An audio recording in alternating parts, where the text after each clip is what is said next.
Press the armholes to prepare a narrow hem.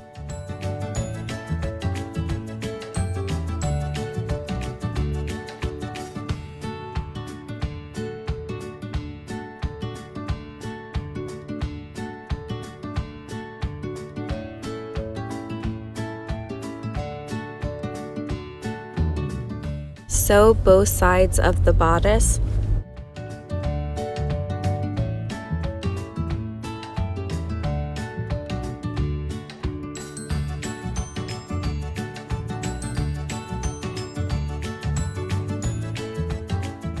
Finish one edge of the ruffle using 5/8 inch seam.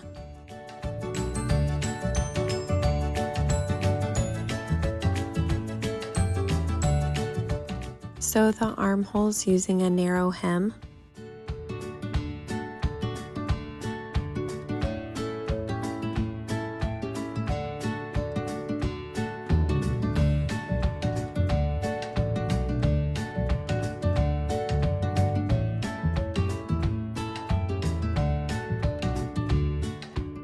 Step 5.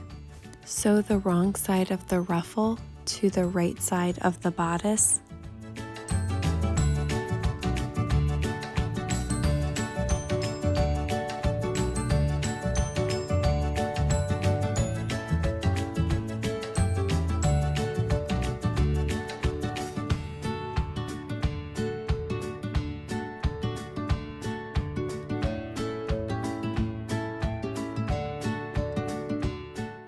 Use the elastic guide pattern pieces to cut your 1/4 inch elastic.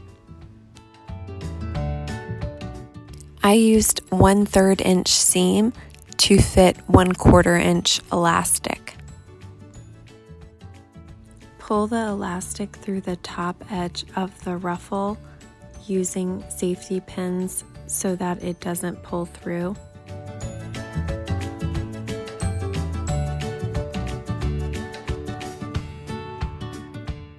I forgot to mark the midpoint, but you should do this when you cut your pattern piece. Place the bias tape over the midpoint line and sew both edges, leaving a 1 inch opening where the bias tape overlaps. This will become the casing for the elastic waistband.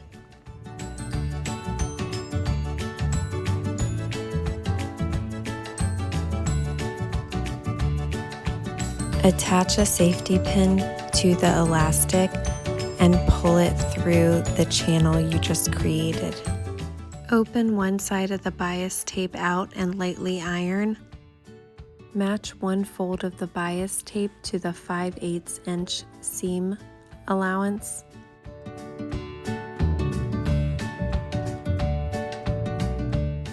Sew along one fold of the bias tape, which corresponds to 5/8 inch seam allowance. Trim the excess fabric and bias tape.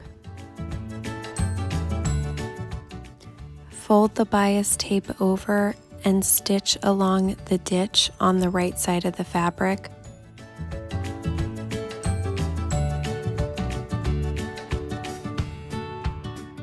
Use a safety pin to pull your elastic through the leg hole.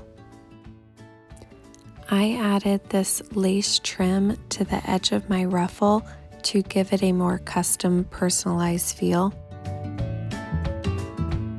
Overlap the elastic by 1 inch and stitch 2 separate areas. After you have inserted your elastic through the channel, stitch the opening closed.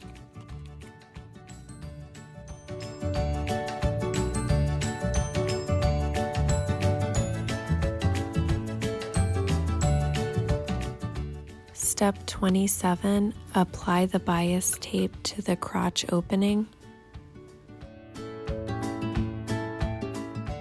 Stitch along the fold of the bias tape using the 5/8 inch seam allowance.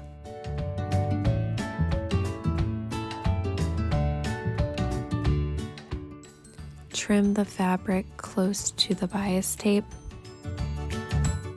Fold the bias tape over to the right side of the fabric and stitch along the right side of the fabric using the stitch in the ditch technique.